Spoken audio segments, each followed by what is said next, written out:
अगर हम बात करें सॉल्यूशन का, सबसे पहले बात करें सॉल्यूशन के कंसंट्रेशन टर्म अगर आपको समझना है तो आपको ये भी समझना होगा कि जो कंसंट्रेशन टर्म्स हैं वो किसके लिए अप्लाई किए जाते हैं। ठीक है, तो बात करते हैं सॉल्यूशन क्या क्या होता है सॉल्यूशन। तो सॉल्यूशन को आपको नॉर्मली समझाया है, it is homogeneous mixture of solute and solvent. तो जब भी आप सॉल्यूट को सॉल्वेंट में डिसॉल्व करते हो तो उससे सॉल्यूशन तैयार होता है। उस सॉल्यूशन के एनालिसिस का हम किस टर्म में करते हैं, कंसंट्रेशन टर्म्स में।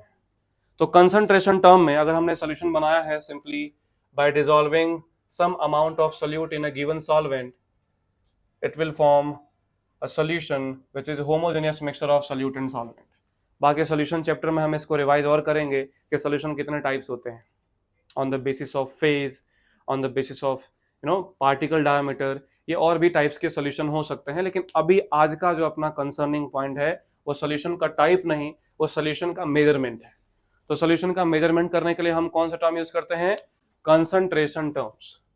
अब इसमें बहुत सारे कंसंट्रेशन टर्म्स अपने सामने आ चुके हैं, तो अभी आज है इसको जल्दी से रिवाइज करने का मौका। रिवाइज करते हुए फॉर्मूले को ध्यान में रख लेना, क्योंकि जो नेक्स्ट सॉल्यूशन चैप्टर आता है उसमें भी ये काफी काम आएगा। क्लियर।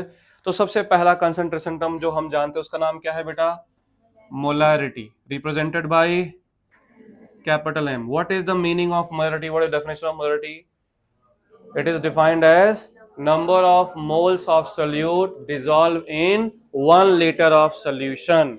मतलब हम क्या लिखेंगे यहाँ फॉर्मूले में, moles of solute that is dissolve in given volume of solution, और ये वॉल्यूम किस में होना चाहिए, लीटर में। तो ये आ गया मोलैरिटी का फॉर्मूला। अब इसके अलावा छोटे छोटे पॉइंट्स की बात करूं तो इसका यूनिट क्या हो गया बेटा, मोल पर लीटर, या सिंपल मोलर भी दिखाते हैं ना। अब ये एक ऐसा कंसंट्रेशन टर्म है जिसमें वॉल्यूम आ गया, और मैंने सिखाया जिसमें भी वॉल्यूम आएगा वो किस पर डिपेंड करेगा, तो ये टेम्परेचर डिपेंडेंट है कि इनडिपेंडेंट, डिपेंडेंट टर्म है। कैसे, डायरेक्टली या इनवर्सली, इनवर्सली, क्योंकि टेम्परेचर बढ़ाने से वॉल्यूम बढ़ता है और मोलैरिटी क्या हो जाएगा, कम हो जाएगा। तो ये पहला कंसंट्रेशन टर्म हो गया मोलैरिटी। सेकेंड कंसंट्रेशन टर्म क्या है, मोलैलिटी। क्या है, मोलैलिटी, जो कि है स्मॉल m।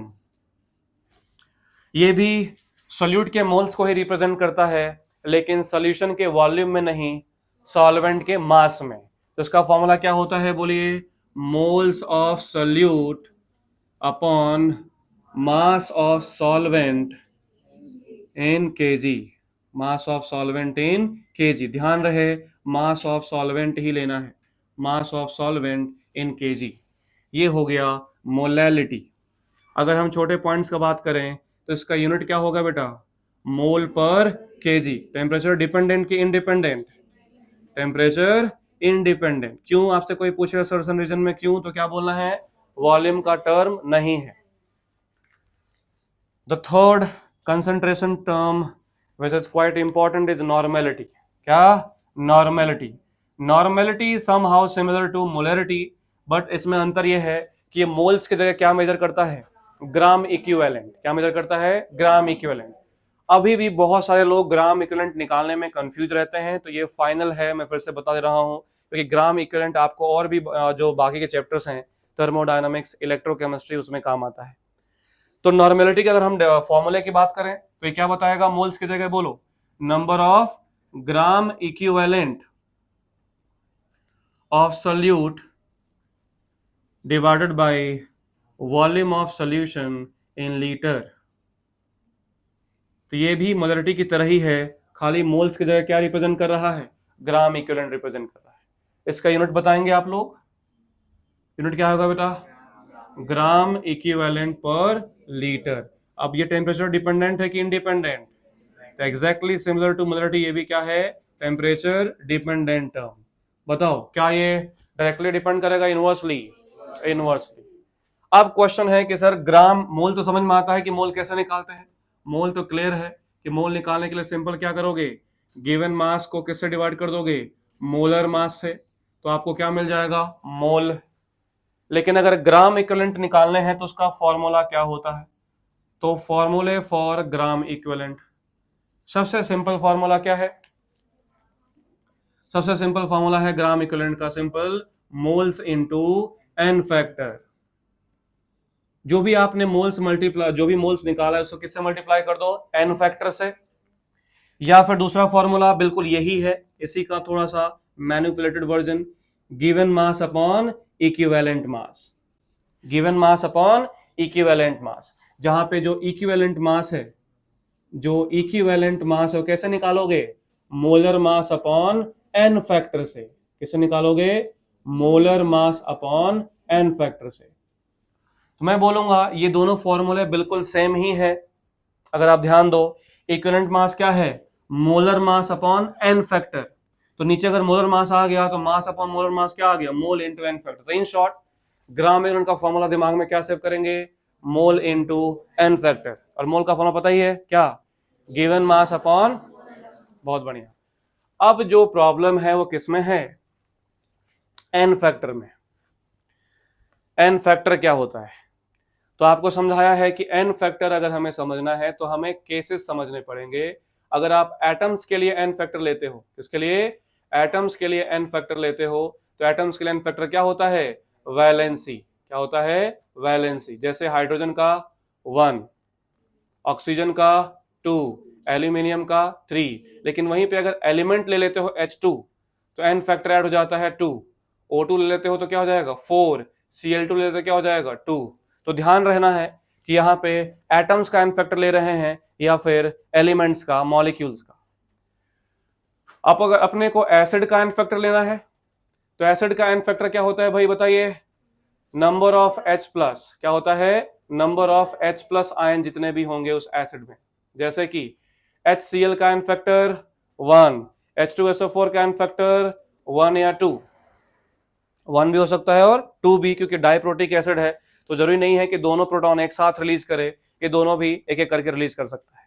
लाइक अगर मैंने बोला H2SO4 plus NaOH forms NaHSO4, देखना कितने H रिप्लेस हुए हैं। तो ऐसा नहीं कि जल्दी से भावनाओं में बहते हुए और हम यहाँ पे H2SO4 का इक्विवेलेंट मास पूछूं मैं आपसे तो m/2 लिख दिया। क्या लिखना पड़ेगा? m/1। रिप्लेस कितने हो सकते हैं? 2, लेकिन रिप्लेस हुआ कितना है?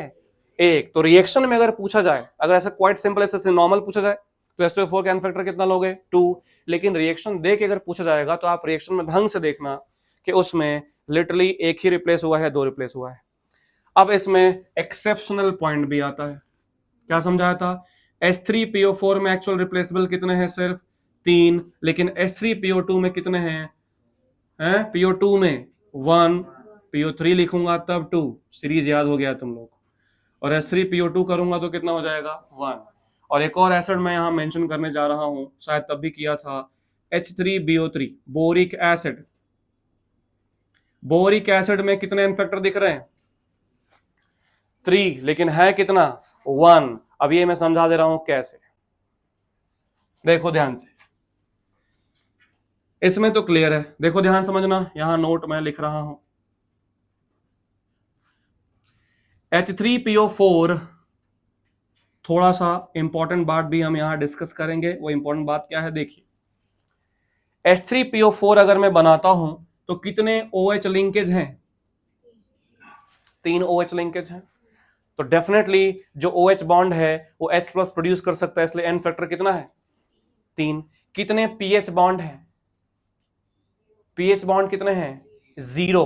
अगर मैं H3PO3 बनाता हूं, POH then OH then H, तो इसका फॉर्मूला क्या है? H3PO3। एन फैक्टर कितना है? 2, क्योंकि 2 ही H रिलीज करेगा। और कितने पीएच बॉन्ड है? 1। ध्यान सुनते रहेगा। H3PO2 की बात करें तो ये OH है, HH 2 पीएच बॉन्ड है। इसमें कितने रिप्लेसेबल H प्लस हैं? 1 रिप्लेसेबल H प्लस है।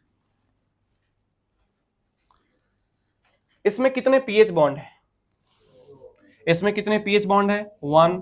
इसमें कितने पीएच बॉन्ड है? 0। तो मैं इसके लिए एक इंपॉर्टेंट लाइन लिख देता हूं, फॉस्फोरिक एसिड याद करो, इसमें बहुत सारे एक्सेप्शनल पॉइंट हुआ करते थे, तो मैं वहां पे यहां मेंशन कर देता हूं। पहला जो आपको शायद पता हो, याद हो, एक्सेप्शन था कि अगर मैं इनका एसिडिक कैरेक्टर निकालूं, एसिडिक स्ट्रेंथ निकालूं, तो बाकी ऑक्सी एसिड्स में क्या होता है, जितना ऑक्सीजन उतना अच्छा एसिडिक कैरेक्टर, लेकिन यहाँ पे H3PO2 H3PO3 में एक्सेप्शनली कौन ज्यादा होता है, H3PO2।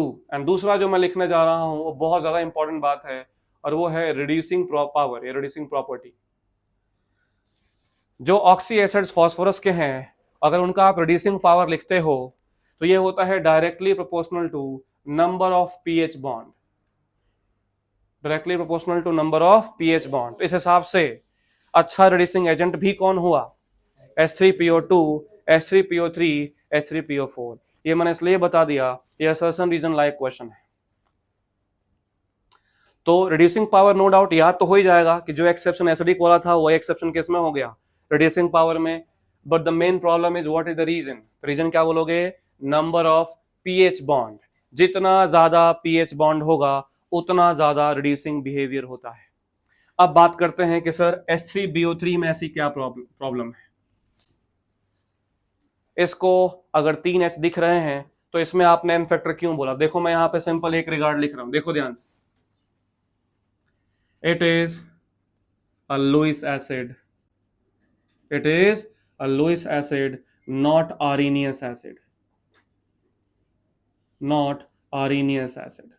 अब ये क्या लिख दिया, H3BO3 को अगर आप देखें तो ऐसा लगेगा कि ये तीनों H+ दे देगा, जस्ट लाइक दिस।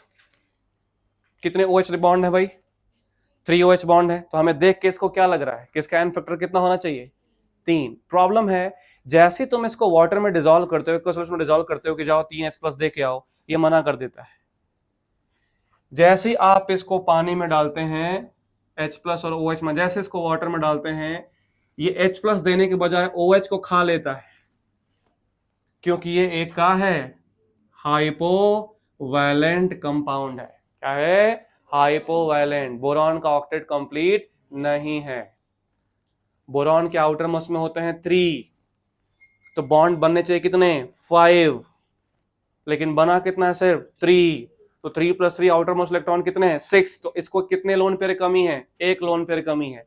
तो जैसे इसको पानी में डुबालते हैं, ये H+ देने के बजाय OH- ले लेता है, मतलब OH- का लोन पेयर ले लेता है। और कितने OH- के लोन पेयर लिए, 1, इसलिए इसका एन फैक्टर कितना हुआ, 1। अब क्योंकि इसने लोन पेयर लिया है, that's why it is called Lewis acid instead of Arrhenius acid.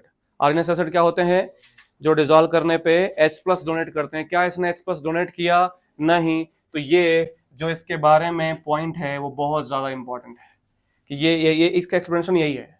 It is a Lewis acid because it accept 1 lone pair from OH- when dissolve in aqua solution. ये donate नहीं करता H+, just like other oxy acids. तो ये आपके लिए N factor के अंदर ही बहुत सारे स्पेशल पॉइंट्स देखने को मिले। क्या समझ में आया। तो आज हमने 3 मेन कंसंट्रेशन टर्म्स देखे, कौन कौन सा, मोलैरिटी, मोलैलिटी, नॉर्मेलिटी। मोलैरिटी का फॉर्मूला बोलो, क्या निकालोगे सीधा, मोल्स, उसको कैसे डिवाइड कर दोगे, वॉल्यूम से, तो क्या मिल जाएगा, मोलैरिटी। टेम्परेचर पर डिपेंड करता है, वॉल्यूम का टर्म है। सेकेंड टर्म मोलैलिटी, क्या है ये, moles upon mass of solvent in KG. Third normality, normality का formula number of gram equivalent upon volume of solution in litre. और ग्राम इक्विवेलेंट निकालने के लिए सीधा क्या निकालोगे, बोलो मोल इनटू एन फैक्टर। क्या एन फैक्टर क्लियर हो गया। एटम्स के लिए एन फैक्टर क्या होता है, वैलेंसी। एसिड्स के लिए एन फैक्टर क्या होता है, नंबर ऑफ H+। ऐसे ही अगर हम बात करें बेसिस के लिए एन फैक्टर, तो बेस के लिए एन फैक्टर क्या होगा, नंबर ऑफ OH- आयंस। जितने भी उसके पास OH- आयंस हैं वो उसका एन फैक्टर होगा। जैसे NaOH में 1 है, KOH में 1 है, BaOH होल ट्वाइस में 2 है, इस तरीके से। और इसके अंदर कोई एक्सेप्शनल पॉइंट ऐसा नहीं है। तो ये 3 जो मेन कंसंट्रेशन टर्म्स हैं वो आपके सामने मैंने लिखे। अब हम थोड़ा आगे की तरफ बढ़ते हैं और जो बाकी कंसंट्रेशन टर्म है उनको थोड़ा समझ लेते हैं, उसका फॉर्मूला समझ लेते हैं।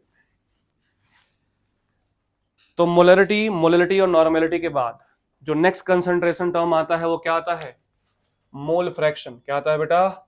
Mole fraction. मोल फ्रैक्शन कैसे रिप्रेजेंट करते हैं बोलिए? स्मॉल एक्स से। क्या होता है मोल फ्रैक्शन? आपसे कोई पूछे व्हाट इज मोल फ्रैक्शन तो क्या बोलोगे? तो सिंपल आपको समझाया है, mole of a component, mole of a component upon total number of moles, total number of moles. तो अगर आपने को मोल फ्रैक्शन निकालना है तो जिस भी कंपोनेंट का मोल फ्रैक्शन निकालना है उसका mole upon total number of moles क्या मिल जाता है? Mole fraction.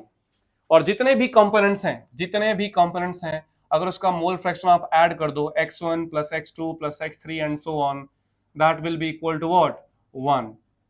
क्योंकि टोटल फ्रैक्शन हमेशा कितना हो सकता है? 1। मोल जोड़ने से 1 लिखना है कि मोल फ्रैक्शन जोड़ के 1 लिखना है? मोल फ्रैक्शन ऐड करके कितना हो सकता है? 1। जैसे अपने पास मान लो एग्जांपल हो छोटा सा कि 4 ग्राम H2 है और इसको 16 ग्राम O2 के साथ हमने मिक्स किया और पूछा कि बताओ मोल फ्रैक्शन ऑफ H2 कितना है। तो अगर 4 ग्राम H2 है तो इसके मोल कितने हुए? 2। Given mass 4 upon molar mass 2, 4/2 2। इसके मोल कितने होंगे? 16 अपॉन 32 मतलब 0.5। तो फिर H2 का मोल फ्रैक्शन क्या होगा? H2 का मोल होगा mole of H2 upon mole of H2 plus mole of O2। तो मोल ऑफ H2 कितना है? 2 अपॉन टोटल कितना है? 2.5। क्लियर? तो 2 अपॉन कितना हो जाएगा? 2.5। ये आएगा mole fraction of what? H2। O2 को निकालने की आवश्यकता भी नहीं है, 1 में से माइनस कर दो, आंसर आ जाएगा। अब जो इसके बाद जो 3 कंसंट्रेशन टर्म्स आपने पढ़े ना, अभी जो आजकल का ट्रेंड है वो समझा रहा हूं, वो डायरेक्टली कोई डेटा ना दे करके आपको थोड़ा घुमा के लाते हैं। आपको परसेंटेज टर्म्स दे देंगे और पूछेंगे इतना परसेंट ये है तो बताओ मोलरिटी क्या होगा या मोलरिटी क्या होगा। उनको भी पता है कि अगर फॉर्मूला अपने को याद है तो मोल निकालना इतना कुछ डिफिकल्ट टास्क नहीं है। गिवन मास अपॉन क्या कर देंगे? Molar mass. अभी हमने कितने कंसंट्रेशन टर्म्स सीखे अभी बेसिकली? कौन कौन से? मोलरिटी, मोलैलिटी, नॉर्मेलिटी और मोल फ्रैक्शन। अब मैं आपको समझा देता हूं percentage terms, percentage concentration terms. जैसे सबसे पहला है परसेंटेज W/W, इसी को बोलते हैं परसेंटेज मास बाय मास। ध्यान सुनिएगा, परसेंटेज W/W में ऊपर W जो है वो किसको रिप्रेजेंट करता है भाई? मास ऑफ सल्यूट को। किसको? Mass of solute. Divide by किसको रिप्रेजेंट करता है? मास ऑफ सॉल्यूशन को। ध्यान से देखना, इनटू 100। और दोनों जो परसेंटेज में टर्म यूज करते हो उसमें जो मास लेते हो किसमें लेते हैं? ग्राम में। अब इसके ऊपर बेस्ड मैं क्वेश्चन समझाता हूं कैसे आता है, ध्यान समझना। जैसे क्वेश्चन आए what will be the molality of 20% W/W aqueous NaOH। अब देखो परसेंटेज से तुम्हें क्या पूछ दिया? मोलैलिटी। तो जब भी ऐसा क्वेश्चन आए कि एक कंसंट्रेशन टर्म से दूसरे में जाने का है, आगे वैसे फॉर्मूला डायरेक्ट भी होता है लेकिन यहां पे मैं समझाऊं, जो दिया है उसको एक्सपेंड करना और जो फाइंड आउट करना उसका फॉर्मूला लिखना। सबसे पहले हम समझते हैं what is the meaning of 20% W/W aqueous NaOH। पहले मुझे बताइए बेटा, एक्वस NaOH का मतलब सॉल्यूट कौन है? NaOH। सॉल्वेंट कौन है? वाटर, H2O है। तो 20% W जो कि किसका होगा? सॉल्यूट का। परसेंट मतलब क्या? पर 100 ग्राम। तो क्या लिख सकते हैं इसका मतलब? 20 ग्राम सॉल्यूट बोले तो NaOH इन 100 ग्राम वाटर या सोल्यूशन?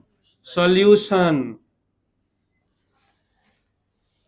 तो सॉल्यूट का मास 20, सॉल्वेंट का मास 80 और सॉल्यूशन का मास 100। हमें क्या निकालना है बताइए तो? Molality. What is the molality बेटा? Moles of solute upon mass of solvent in kg। Moles बताओ कितना होगा? गिवन मास कितना है? 20 अपॉन मोलर मास 40। तो 20/40 मोल हो गया। Divide by mass of solvent, 20 रखूं कि 100 रखूं? ना 20 ना 100, कितना आएगा? 80। और किस में आएगा बेटा? kg में। और ये किस में है? ग्राम में। तो 80 बाई क्या करना पड़ेगा? 1000। Simply you have to solve this equation और आपको मिल जाएगा मोलैलिटी। समझ में आया क्या? तो ये क्या हो गया? Percentage W by W। तो कैसे समझाया? अगर परसेंटेज का टर्म दिया है जस्ट उसको क्या करो? एक्सपेंड करो, और जो निकालना है उसका फॉर्मूला लिखो। परसेंटेज देखते ही आधे क्वेश्चंस तो पहले ही हम छोड़ने के ऊपर रहते हैं कि नहीं ये 3 लाइन हो गया, 4 लाइन का क्वेश्चन है, परसेंटेज आगे छोड़, इसमें कुछ नहीं करना है। जस्ट आपको रिकॉग्नाइज करना है W अपॉन W, नीचे क्या पुट करना है वो भी ध्यान रखना है।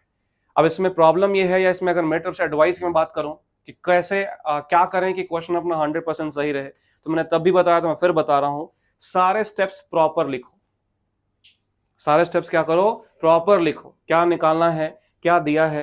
हो सकता है आपको आसान लगता है, लेकिन क्वेश्चन में जो ऑप्शन मिलता है 0.8, 0.08, 80 ऐसे मिलता है, तो आपका एक पॉइंट भी उधर आपके मार्क्स का नुकसान करा सकता है। तो ये हो गया परसेंटेज W बाय W, और इसी से मिलता जुलता क्या है? परसेंटेज V बाई V या percentage W by V। Percentage V by V या परसेंटेज W बाई V। तो बताओ जरा, 6 number percentage W by V। W by V का मतलब ऊपर का W क्या रिप्रेजेंट करेगा? मास, और नीचे का V क्या रिप्रेजेंट करेगा? तो क्या लिखेंगे परसेंट W बाई V का मतलब? बोलो, मास ऑफ सॉल्यूट, जो कि किस में लेंगे? ग्राम में कि केजी में? अपॉन V का मतलब वॉल्यूम ऑफ सॉल्यूशन, किस में लेंगे? ml में। जब भी परसेंटेज का टर्म है तो छोटा यूनिट लिया जाता है।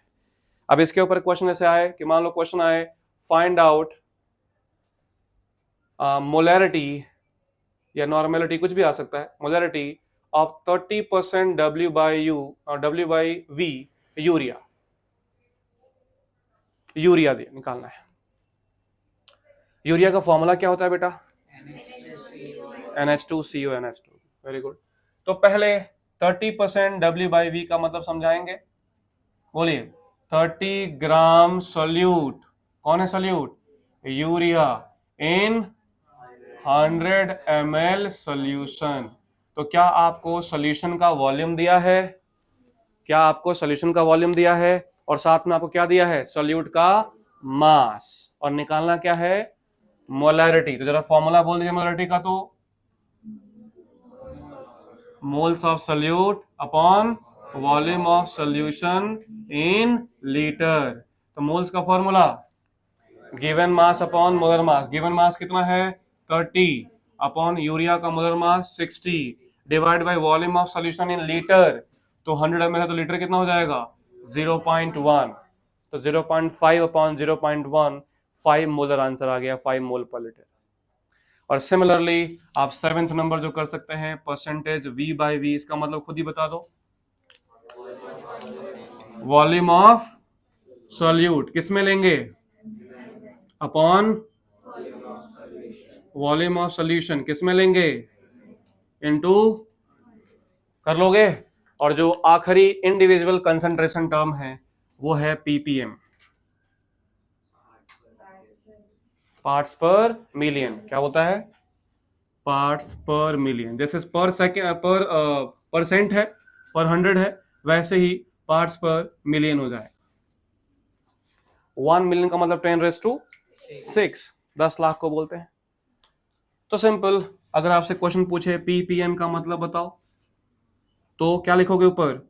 मास of solute which is eventually in gram upon mass of solution in gram, और परसेंट की जगह पर मिलियन है तो इंटू 10⁻6। अब समझो, तभी मैंने बताया था, अभी बता रहा हूं।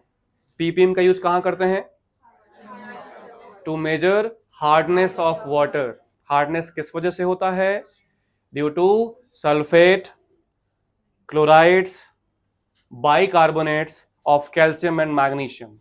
ppm is generally used, क्या लिखा मैंने यहाँ पे देखो, it is generally used to measure hardness of water। Hardness का मतलब क्या होता है? लेदर फॉर्मेशन नहीं होने देता है, फ्रॉथ फॉर्मेशन नहीं होने देता है। जो हार्ड वाटर होता है उसमें लेदर फॉर्मेशन, फ्रॉथ फॉर्मेशन, झाग नहीं बनता है। इस वजह से वो सुटेबल नहीं है ड्रिंकिंग पर्पज के लिए, लॉन्ड्री पर्पज के लिए सुटेबल नहीं है। क्यों नहीं है? तो हार्डनेस क्या लिखा है मैंने? It is due to, question आ सकता है क्या, chloride, sulphate, carbonates of what, calcium and magnesium, bicarbonate भी लिख सकते हो।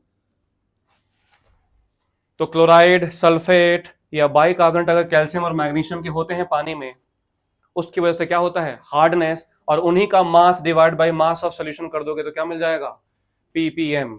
अब क्वेश्चन ये है कि सर अगर पीपीएम निकालना है तो हमें दो मास चाहिए, एक किसका मास चाहिए बेटा, सॉल्यूट का, और एक किसका मास चाहिए, सॉल्यूशन का। दोनों क्या करोगे, डिवाइड इंटू 10⁻⁶। लेकिन मैंने आपको दूसरा भी टर्म समझाया था, कभी कभी इसका मास तो दिया होता है लेकिन इसका सॉल्यूशन दिया होता है, इंस्टीड ऑफ मास क्या दिया होगा, सॉल्यूशन। तो कैसे टेकल करोगे, तो समझाया था, there is another alternative, 1 ppm is basically equal to 1 milligram per litre. बोलो क्या लिखा मैंने, is equal to 1 milligram per litre. मतलब अगर मिलीग्राम पर लीटर भी निकाल देते हो तो किसके बराबर हो जाता है, पीपीएम के। किसके बराबर, पीपीएम के। मिलीग्राम किसका, सॉल्यूट का, और लीटर किसका, इज इट क्लियर। एक सिंपल सा एग्जांपल अगर मैं कर दूं, if 2 milligram of solute present in 100 gram of solution, express the concentration term in ppm। तो बताओ क्या ppm से ही हो जाएगा या mg पर लीटर में ले जाना पड़ेगा। दोनों का मास दिया है कि मास और वॉल्यूम दिया है, दोनों का मास दिया है। तो अगर दोनों का मास दिया होगा तो ऊपर वाला मास भी किस में रखना है, ग्राम में, नीचे वाला मास भी ग्राम में। What is the mass of solute, 2 milligram, मतलब 2 इंटू 10⁻³ ग्राम अपॉन 100 ग्राम इंटू 10⁻⁶। तो कितना आ गया, 2 इंटू 2 पीपीएम आया। ये कितना बचेगा, 2 इंटू 10⁻³ अपॉन 100, तो कितना आएगा, 20 पीपीएम। इस तरीके से कंसंट्रेशन टर्म समाप्त होता है।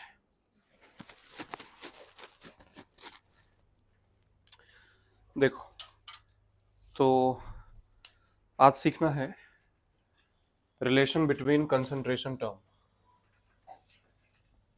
Relation between concentration term. देखो ये सीखने का पर्पस क्या होता है, सबसे पहला पर्पस तो ये है आपका समय बचता है। अगर आपको फॉर्मूले क्विक याद होते हैं तो जो कंसंट्रेशन टर्म्स के बीच में रिलेशन वाले फॉर्मूले हैं वो जल्दी से सॉल्व हो जाता है। ऐसा नहीं है कि बिना रिलेशन के हम वो क्वेश्चन सॉल्व नहीं कर सकते, कर सकते हैं, लेकिन इससे अपना समय बचता है। एंड सेकेंड पॉइंट, अगर मान लो फॉर्मूला ही क्वेश्चन में पूछ दिया जाए कि इनमें से कौन सा रिलेशन ट्रू है अबाउट मोलरिटी एंड मोलैलिटी, तो भी हमें मदद मिलता है उस क्वेश्चन को सही करने में। तो सबसे पहला जो हम रिलेशन सीखते हैं वो होता है relation between molarity and molality. Molarity and molality जो आपको सबसे ज़्यादा क्वेश्चन इस पे मिलेगा अगर रिलेशन बिटवीन कंसंट्रेशन टर्म की बात करें तो। लेकिन इसमें ध्यान रहे कि जो मैं टर्म्स लिख रहा हूँ ए बी, वो किसके लिए है, सॉल्यूट के लिए है कि सॉल्वेंट के लिए है कि सॉल्यूशन के लिए, ये जरूर ध्यान रखना है। तो यहाँ पे सिंपल फॉर्मूला होता है 1 upon molality is equal to density upon molarity minus mb/1000, mb/1000। ये स्मॉल m क्या है बेटा, मोलैलिटी है, कैपिटल M क्या है, मोलैरिटी है, ये D क्या है, density of what, solution. Density किसका होता है बेटा, सॉल्यूशन का, और ये भी होना चाहिए ग्राम पर ml में, इसमें ग्राम पर ml में, तो ही 1000 का फैक्टर आता है। और ये जो आप MB देख रहे हो, MB is molar mass of solute. तो जहां भी मैं B टर्म यूज करूंगा वो किसके लिए होगा, सॉल्यूट के लिए, और A टर्म किसके लिए होगा, सॉल्वेंट के लिए। तो आपके बहुत सारे क्वेश्चंस ऐसे मिलेंगे जिसमें मोलैलिटी दिया होता है और मोलैरिटी ढूंढना होता है या वाइस वर्सा, तो आप ये फॉर्मूला अप्लाई कर सकते हो। बिना फॉर्मूले के भी क्वेश्चन सॉल्व हो जाएगा, थोड़ा सा समय उसमें लगता है, या अगर डायरेक्ट ही क्वेश्चन आ जाए तो भी थोड़ा तकलीफ हो सकता है। तो इसलिए फॉर्मूला हम याद रखेंगे तो ज़्यादा बेटर रहेगा। नेक्स्ट है relation between molarity, that is capital M, and mole fraction. Mole fraction, जैसा कि हमने सीखा है कि मोल फ्रैक्शन को हम स्मॉल x से रिप्रेजेंट करते हैं. किससे? स्मॉल x से रिप्रेजेंट करते हैं. तो इसमें क्या रिलेशन होता है? मोलरिटी इज इक्वल टू, सिखाया है, XB into D into 1000 upon XAMA plus XBMB. Clear है? अगेन यहाँ D क्या है बेटा? डेंसिटी ऑफ सोल्यूशन इन ग्राम पर ml. कैपिटल M क्या है? मोलैरिटी. ये जो XA और XB हैं ये क्या है बेटा? These are the mole fraction of what? What is A? Solvent and solute respectively. Is it clear? अगर हम बात करें यहाँ पे MA और MB क्या है, तो अगेन ये सब क्या है? Molar mass. क्या है? Molar mass of solvent and solute. तो इस तरीके से आप मोलरिटी और मोल फ्रैक्शन में रिलेशन निकाल सकते हो. तीसरा टर्म है relation between molality and mole fraction. Small m, molality and mole fraction, that is x. Molality and mole fraction. अगर अपने को मोलैलिटी और मोल फ्रैक्शन में रिलेशन निकालना है तो क्या सिखाया है कि मोलैलिटी इज इक्वल टू होता है XB into 1000 upon XAMA. XAMA ये भी काफी फेमस फॉर्मूला है. ध्यान रहे, XB यहाँ पे क्या है? मोल फ्रैक्शन ऑफ सल्यूट, और XA क्या है? Mole fraction of solvent. तो केयरफुली क्वेश्चन में पढ़ना है. एक बार क्वेश्चन उन्होंने सॉल्वेंट का दे करके पूछा था. If mole fraction of water, क्या बोल रहा हूं मैं? Mole fraction of water of aqua solution of methanol is 0.15, what will be the molality. तो हम जल्दीबाजी जब रहते हैं तो हमें लगता है कि जो मोल फ्रैक्शन दिया है वो किसका दिया है? सॉल्यूट का. लेकिन हो सकता है उन्होंने किसका दिया हो? सॉल्वेंट का. अगर वाटर दिया है तो किसका होगा बेटा? सॉल्वेंट का. तो सॉल्वेंट का दिया है तो सॉल्यूट का निकाल सकते हो, सॉल्यूट का दिया है तो किसका निकाल सकते हो? सॉल्वेंट का, क्योंकि हमें पता ही है कि XA प्लस XB कितना होता है? 1. तो अगर एक का 0.15 है तो ऑटोमेटिकली दूसरे कितना हो जाएगा? 0.85. And the last relation is between normality and molarity, जिसको हमने काफी यूज किया है, खासकर टाइट्रेशन जहां पढ़ते हैं वहां काफी यूज करते हैं. And it is quite a simple formula. क्या होता है बेटा? ये नॉर्मेलिटी इज इक्वल टू क्या होता है? n factor into molarity. तो इस तरीके से यहाँ पे हम कंसंट्रेशन टर्म्स के बीच में रिलेशन निकाल सकते हैं. सिर्फ आपको पढ़ना है कि क्वेश्चन में क्या गिवन है और वो तुरंत ही सॉल्व हो जाएगा. जैसे एक छोटा सा एग्जांपल हम सॉल्व करें. आपसे पूछा जाए what is the molarity of centi normal, क्या बोल रहा हूं मैं? Centi normal solution of H3PO3, that is phosphorous acid. Phosphorous acid. तो अब सेंटी नॉर्मल का मतलब क्या होता है? सेंटी नॉर्मल को आप देखोगे कि मेनली n/100 से भी लिख सकते हैं. दैट मीन्स कि नॉर्मेलिटी कितना है? 0.01. This is called centi normal. एक और टर्म यूज करते हैं हम, डेसी नॉर्मल. वो क्या होता है? n/10 होता है. तो simply normality is equal to n factor into molarity. और सिखाया आपको H3PO3 का n फैक्टर कितना होता है?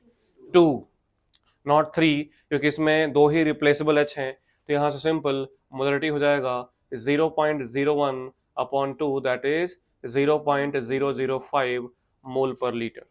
Is it clear? तो इस तरीके से हम रिलेशन निकाल सकते हैं. तो यहाँ पे फाइनली जो अपना कंसंट्रेशन टर्म है वो उनके बीच का जो रिलेशन है वो समाप्त होता है.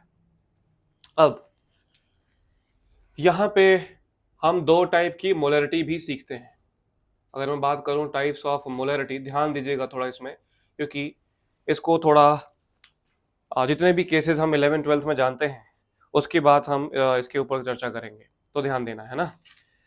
टाइप्स ऑफ मोलरिटी में मेरा मतलब है, अभी तक आपको जो मोलरिटी आपसे मैं कैलकुलेट करने को बोल रहा था उसमें क्या था कि एक सोल्यूशन है जिसमें particular amount of solute dissolve है इन अ गिवन सॉल्वेंट, और आपको क्या निकालना था?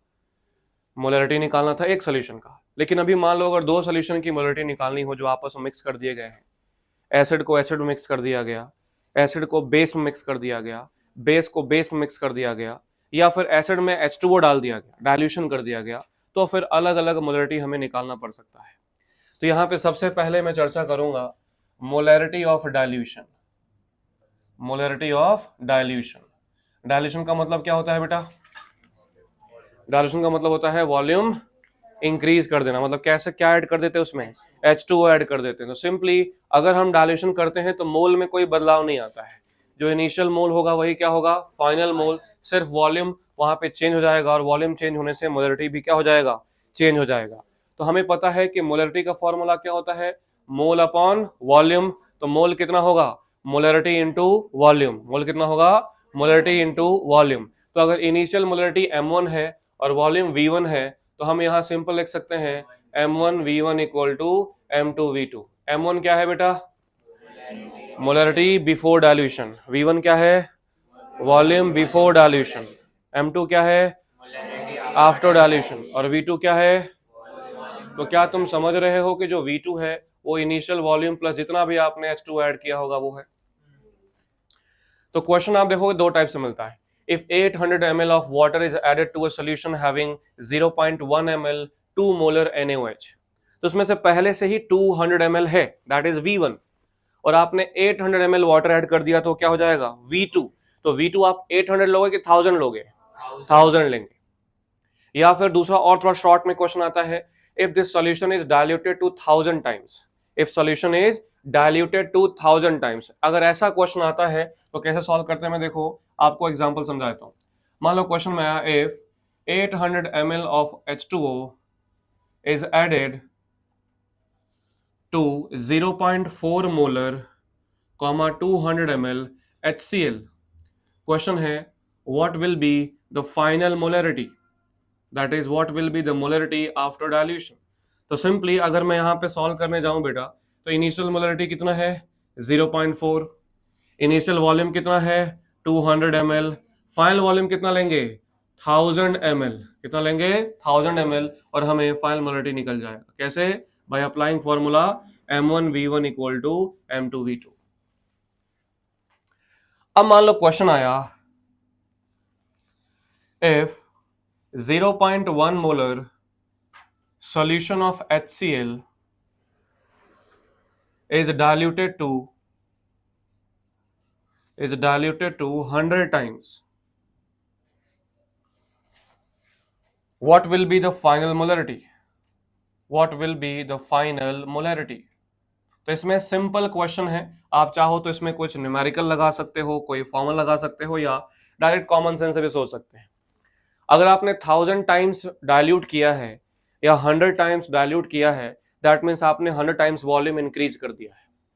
और जितने टाइम्स आप वॉल्यूम इंक्रीज करेंगे ऑटोमेटिकली कंसंट्रेशन उतना टाइम्स कम हो जाएगा। मतलब एक लाइन में लिख सकता हूं कि जो फाइनल मोलरिटी होगा वो इनिशियल डिवाइड बाय 100 हो जाएगा। Initial divide by 100।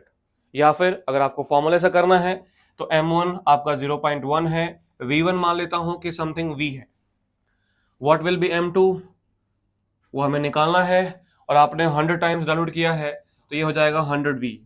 क्या हो जाएगा? 100V। इनिशियल वॉल्यूम का 100 टाइम्स आपने वॉल्यूम इंक्रीज कर दिया। तो आप चाहे तो फॉर्मूला लगा लीजिए, या फिर कॉमन सेंस से भी हम सॉल्व कर सकते हैं कि सीधे सीधे उतना ही कंसंट्रेशन डिक्रीज कर देना है। Is it clear? तो ये हो गया मोलरिटी ऑफ डाइल्यूशन। अब अगर मैं नेक्स्ट बात करूं, डाइल्यूशन के अलावा अगर मैं दो किसी सॉल्यूशन को मिक्स कर देता हूं, अब जो मिक्स मैं करने जा रहा हूं वो सेम कंपोनेंट भी हो सकते हैं और डिफरेंट कंपोनेंट भी हो सकते हैं। उससे मेरा मतलब है कि आप जो मिक्सिंग करने जा रहे हो सकता है एसिड के साथ मिक्सिंग हो सकता है बेस के साथ मिक्सिंग हो, या हो सकता है एसिड और बेस का मिक्सिंग हो। अगर एसिड एसिड मिक्स करोगे, बेस मिक्स करोगे, तो ऑब्वियस बात है दोनों एसिड है तो मोल्स ऐड हो जाते हैं। मोल्स क्या हो जाएंगे? ऐड हो जाएंगे। लेकिन अगर आप एसिड और बेस मिक्स करते हैं तो ऑब्वियस सी बात है एसिड और बेस के बीच में न्यूट्रलाइजेशन रिएक्शन होगा, जिसकी वजह से किसी एक के मोल्स क्या हो जाएंगे? कम हो जाएंगे, और सॉल्ट प्लस वाटर का फॉर्मेशन होगा। तो दोनों में हमें क्वेश्चन कैसे करना होता है हम वो डिस्कस करने जा रहे हैं। तो सेकंड में समझाने जा रहा हूं आपको molarity of mixing of same component.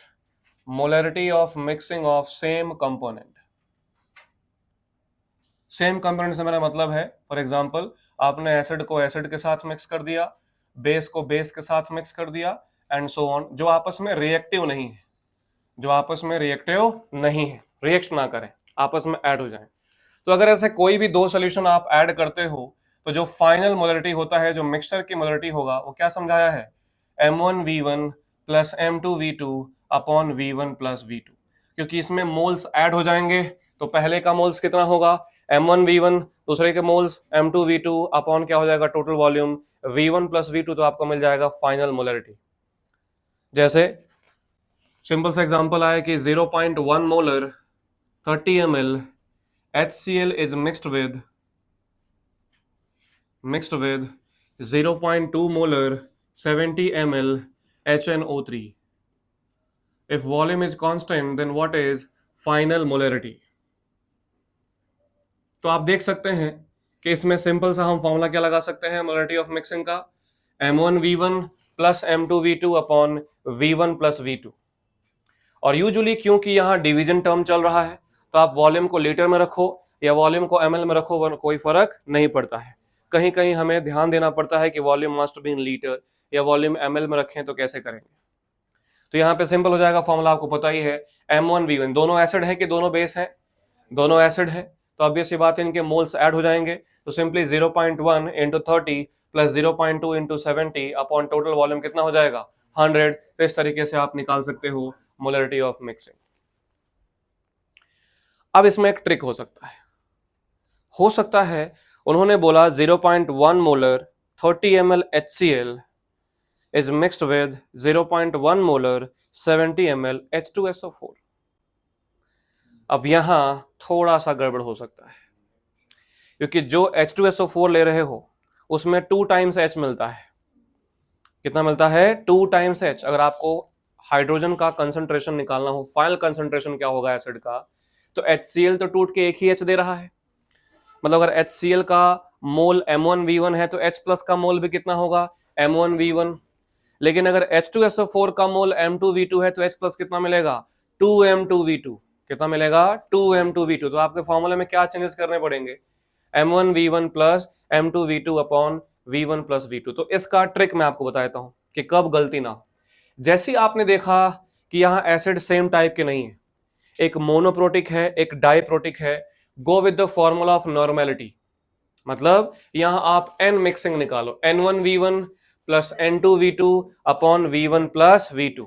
उससे क्या होगा, आपको मोलरिटी दिया है, नॉर्मेलिटी दिया नहीं है, लेकिन क्या आप नॉर्मेलिटी मोलरिटी से निकाल सकते हो, क्या यूज करना पड़ेगा, N factor into molarity, automatically इस फॉर्मूला सही कर देगा।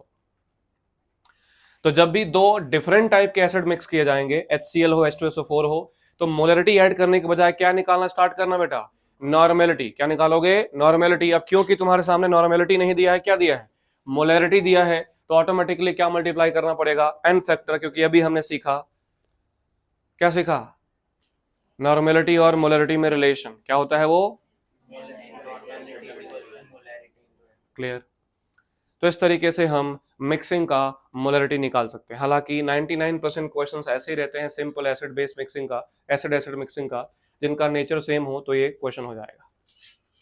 अब मैं बात करता हूं तीसरा, ध्यान दीजिएगा, molarity of mixing of opposite component, या इन शॉर्ट रिएक्टिव कंपोनेंट। ध्यान देना, रिएक्टिव कंपोनेंट्स, इसको मैं क्वेश्चन की मदद से आपको समझाता हूं कि रिएक्टिव कंपोनेंट है तो इसमें फाइनल मोलरिटी कैसे निकाला जाता है।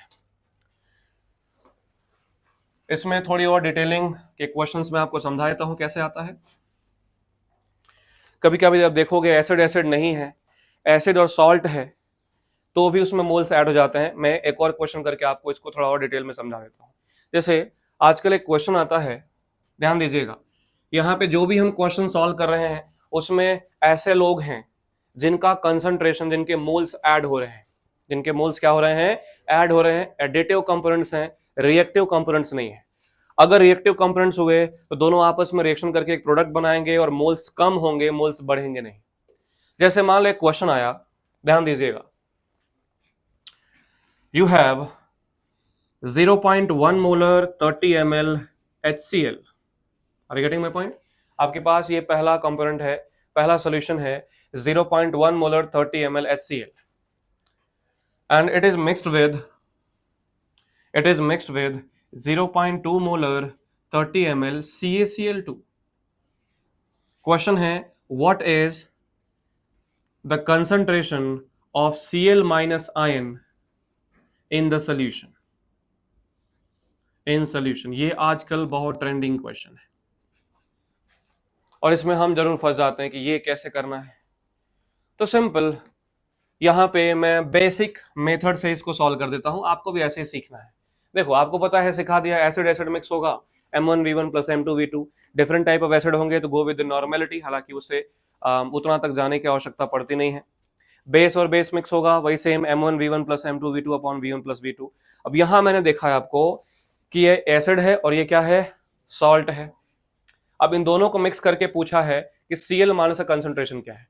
क्या तुम आप बताइए, ये समझ पा रहे हैं कि अगर मैं 1 मोल HCl लेता हूं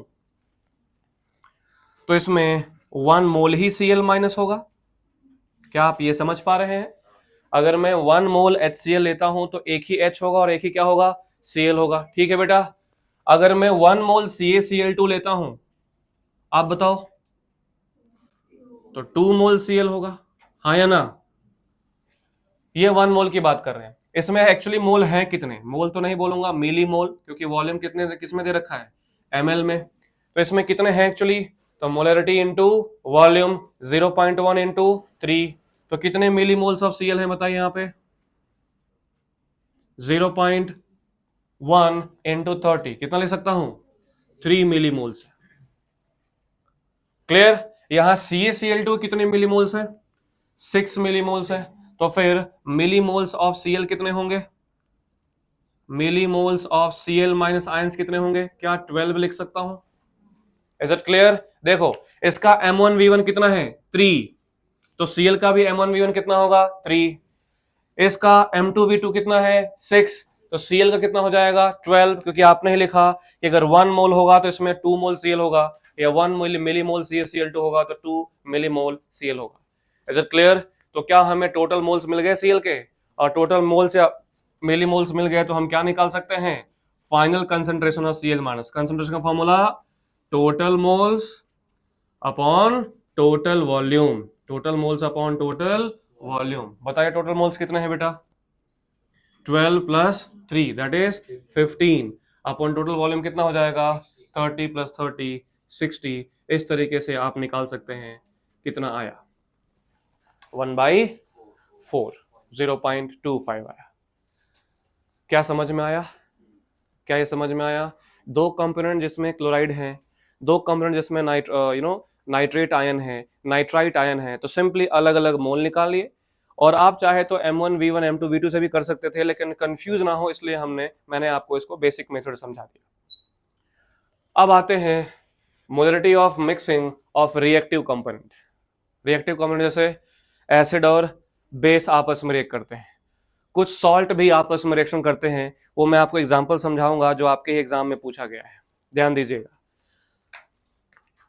ये क्वेश्चन सॉल्यूशन चैप्टर में आपसे ज्यादा पूछे जाते हैं आजकल, सॉल्यूशन चैप्टर है उसमें ज्यादा पूछे जाते हैं। तो molarity of mixing of reactive component देखो, मान लो मैंने क्वेश्चन दिया, ध्यान दीजिएगा, 0.1 molar and 40 ml HCl is mixed with 0.2 molar 60 ml NaOH. What is the final molarity? What is the final molarity? ये क्वेश्चन आया। आप बताओ, क्या हम सेम टाइप के कंपोनेंट मिक्स कर रहे हैं या रिएक्टिव टाइप के कंपोनेंट मिक्स कर रहे हैं? रिएक्टिव टाइप के, ऑब्वियसली। अगर रिएक्टिव टाइप के कंपोनेंट मिक्स करोगे तो रिएक्शन लिख के करना है।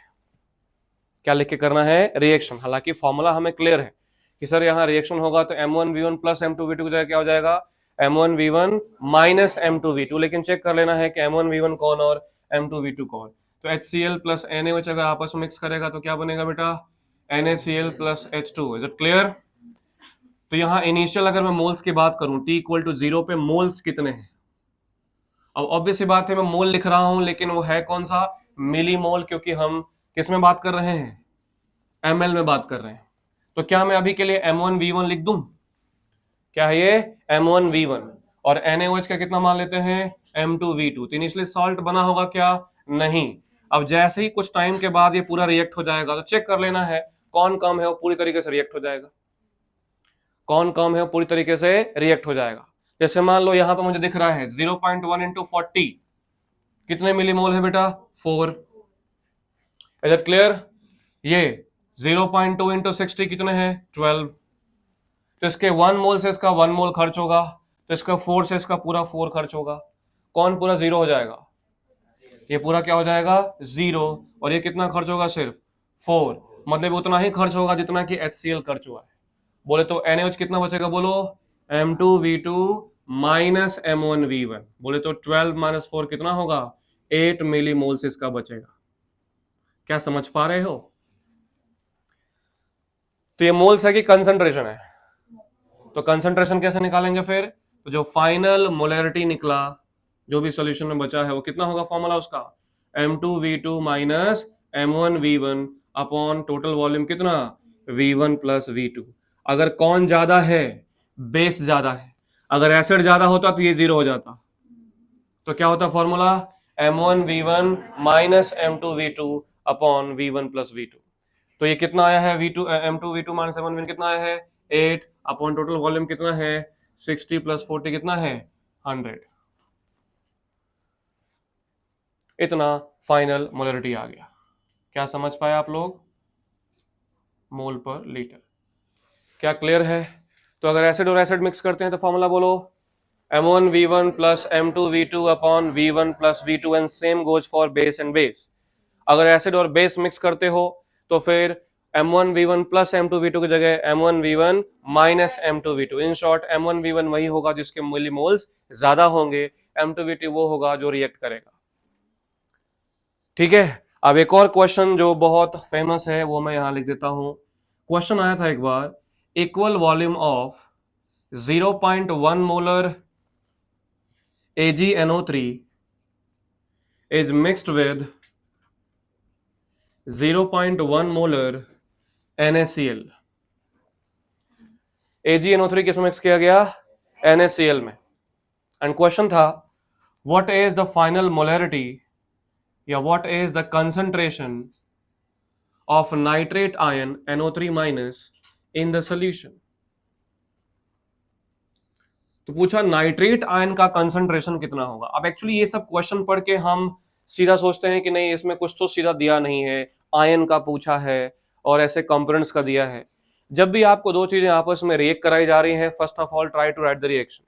अगर सेम कंपोनेंट होंगे, सेम कंपोनेंट कैसे, जैसे AgCl हो और NaCl हो, NaCl हो MgCl2 हो, तो अगर सेम कंपोनेंट है तो ऑब्वियस बात है रिएक्शन तो होगा नहीं। इसमें चेक कर लेते हैं रिएक्शन होगा कि नहीं होगा। क्या है अपने पास बोलो AgNO3 है प्लस साथ में कौन है NaCl है। हम सबको पता है तुरंत क्या बन जाएगा AgCl का व्हाइट PPT बन जाएगा और साथ में NaNO3। Is it clear.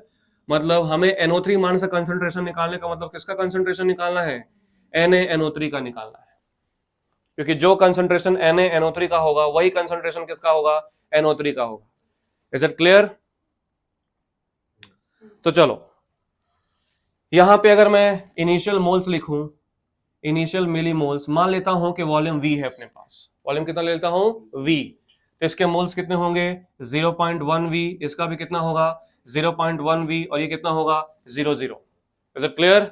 After reaction कौन बचेगा, क्या दोनों पूरा खर्च हो जाएंगे, हाँ या ना, दोनों पूरा का पूरा क्या हो जाएंगे रिएक्ट। तो ये भी कितना होगा 0, ये भी 0, ये 0.1 V, ये 0.1 V। What is this 0.1 V is concentration or moles?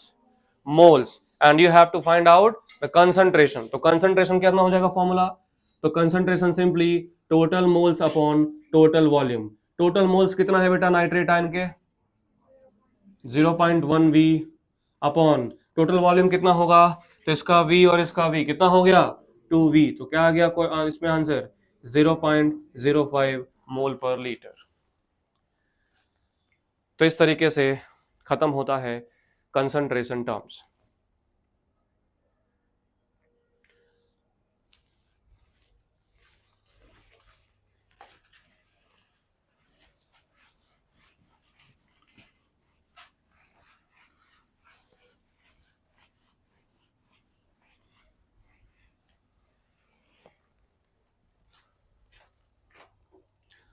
अब चलो शुरू करते हैं next chapter, solution and colligative properties.